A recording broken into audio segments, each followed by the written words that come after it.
Welcome back, Care Blazers. I'm Dr. Natalie, a board certified geropsychologist, and this is where we talk about everything dementia. In today's video, I want to share 5 underrated dementia behavior strategies that actually work. These are 5 strategies you can consider using the next time your loved one with dementia is showing some sort of dementia-related behavior and you feel at a loss for how to respond. Or maybe the way you have been responding is leading your loved one to be defensive, argumentative, more upset. A lot of times, what we try to do when responding to a loved one with dementia sometimes seems to make things worse, even though that's the opposite of what we're trying to achieve. Maybe we're trying to correct them, reason with them, explain to them, get them to understand what we understand, get them to understand that we're just here to help, and none of it seems to work. So I want to share 5 strategies with you, and my encouragement for you would be to try just one of them this week. All right, let's get started. The first strategy is on responding to the emotion that they are showing you rather than the words. So this is a strategy that you can use when you are faced with almost any behavior, especially if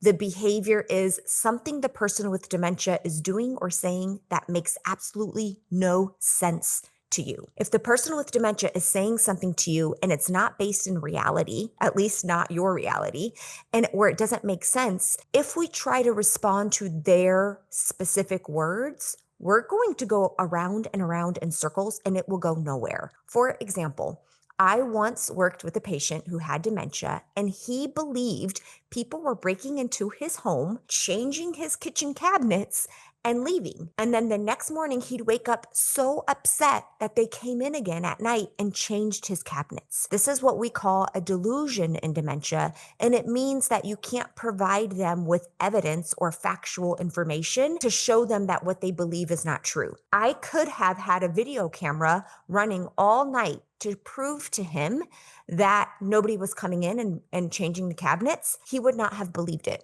What would be easy to get caught up in is trying to respond to his words. Nobody broke into your kitchen cabinets. Look, the cabinets look exactly as they did the day before. Here's a picture of your cabinets yesterday. Here's how they look today. They look exactly the same. None of it would really work. So the strategy here is respond to the emotion, not the words. This would sound like, this sounds really upsetting, or that must be scary. All of a sudden, we're aligning with their emotions and we're off of the specific words. It's a new way of communicating that's going to feel awkward and strange in the beginning, but it will move the day forward. It will move the situation forward without getting caught into a battle about whose reality is right and wrong. That is strategy 1. Respond to the emotion, not the words. Strategy number 2 is a proactive strategy, meaning this kind of strategy can help prevent or reduce the difficult behavior from happening in the first place. And this strategy is to limit advanced warnings. What do I mean by this? I mean that sometimes as loving care blazers, we want to give the person with dementia information up front to let them know what's going on. In fact, yesterday in one of our support rooms, one of our lovely members asked, hey, I want to move us into a independent living setting environment that has other levels of care as needs progress. And I've already put down a deposit. We're going to move in. Do I let my husband know ahead of time? How do I let him know? Limiting advanced warnings mean that if you tend to tell your loved one about upcoming visitors, appointments, moves, and your loved one becomes anxious, well, maybe it's not the kind thing to let them know ahead of time. If you tell your loved one there's an appointment coming up and they start getting ready right away and the appointment's not for 2 days, they're communicating to you that this advanced information is bringing them anxiety. So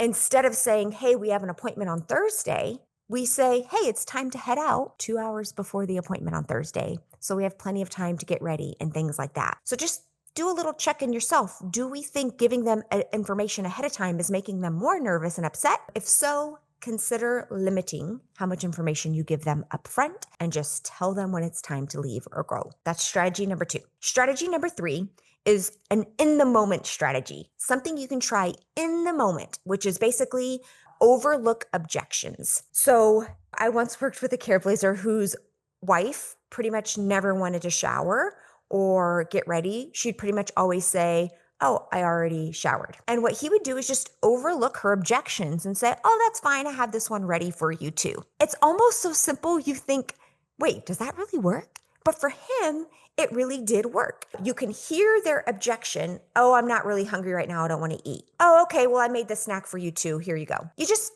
continue moving forward with the thing you want to move forward in without making it this really big deal. Okay, we have 2 more strategies to go, but real quick, I'm hosting an upcoming live 3-day event called the Behavior Breakthroughs event, where I will be going over even more strategies that you can use and apply. We will also talk about the 5 most common culprits of behavior so that we can understand more about where they're coming from. And you can get all of the information you need about this in the description below to this video. So click on the description below, or you can head to our website at careblazers.com for more information. All right, strategy number 4 is one about communication and being choosy with the words we're using. I guess better said, it would say choose your words wisely. So one of the families I worked with, the daughter was caring for her father. Daughter was still working, pretty much in the middle of her career, really wanted to get her father to go to an adult day center near their home, but her father was not having it.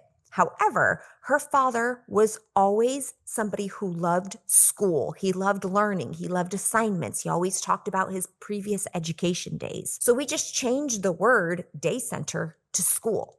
And all of a sudden, he was excited to go to school. In fact, so excited that when I would go visit them in their home, he would often show me his homework or assignments that he had completed. And the staff at the day center understood what was going on, and they would, put little smiley faces on his worksheets. They'd give him worksheets for him to do whatever he wanted to do, and they'd put little stickers on it. And it became a lovely thing. So consider the words we're using. Are we saying medicine or vitamins?